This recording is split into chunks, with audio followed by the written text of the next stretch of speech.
Now, I'm totally baffled about the situation with Mexico and Canada. The president is talking about the fenty situation. We know it's very dangerous. If anybody touch it, anybody use it, it's a great chance that they're going to be unalive when they use it. And it get manufactured in China. But I want to figure this shit out. If it's a war on drugs, now in the 80s and the 90s, the war on drugs was crack cocaine. Now, if you take the fenty and crack cocaine and you weigh the difference, crack cocaine wasn't as potent and people wasn't being unalive and ODing like that. Now that once you take fenty is a great, almost 99.9% chance that you're going to be unalive if you even touch it or breathe it or get in your skin or whatever. You're going to be unalive. So where's the outcry? A lot of people is still in prison for a long time for baking soda. I mean, just literally water, boiling, and baking soda. And you swirl it around.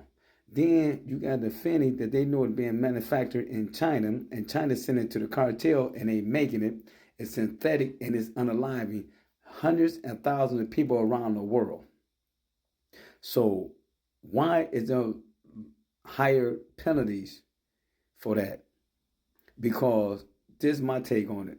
Back when they were trying to get the war on drugs, they needed to build these penitentiaries, and private sectors would start to make money. Government officials, senators, judges, activists, they made a lot of money inside the federal prison. Bob Barker had products in there.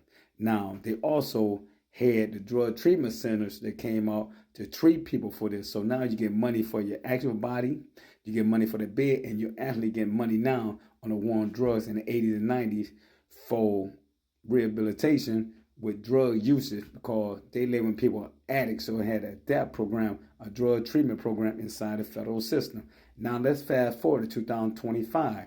Now the thing is, you have all these programs that's on the street now, so we can slow down the incarceration rate of putting people in the jail for the fenty. Because you know what, people unalive, yes, but we don't need to saturate the prison system with them.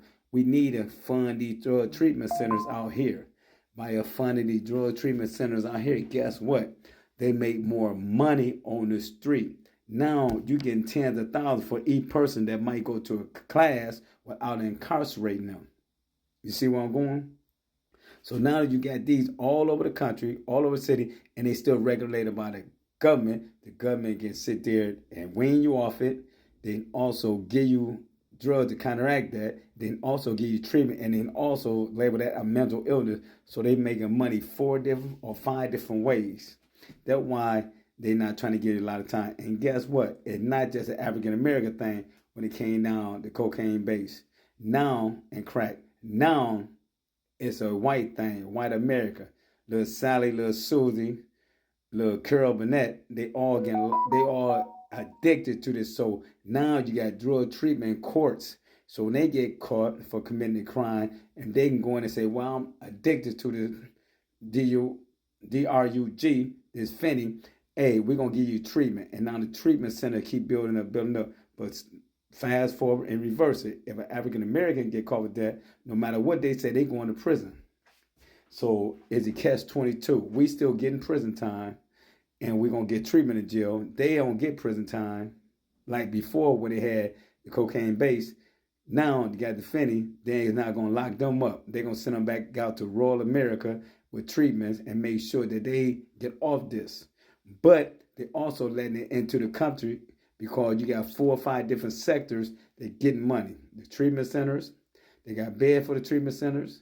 You got the counselors getting paid, the community getting paid for housing you, and all the people who own drug treatment buildings and stuff, they get to lease them out and make money for rent for your addiction. So that's why it's a crock of bull that he said we want to stop it on the border and we want to stop it on the Canadian border. Why not just stop all of it? Because it could be stopped.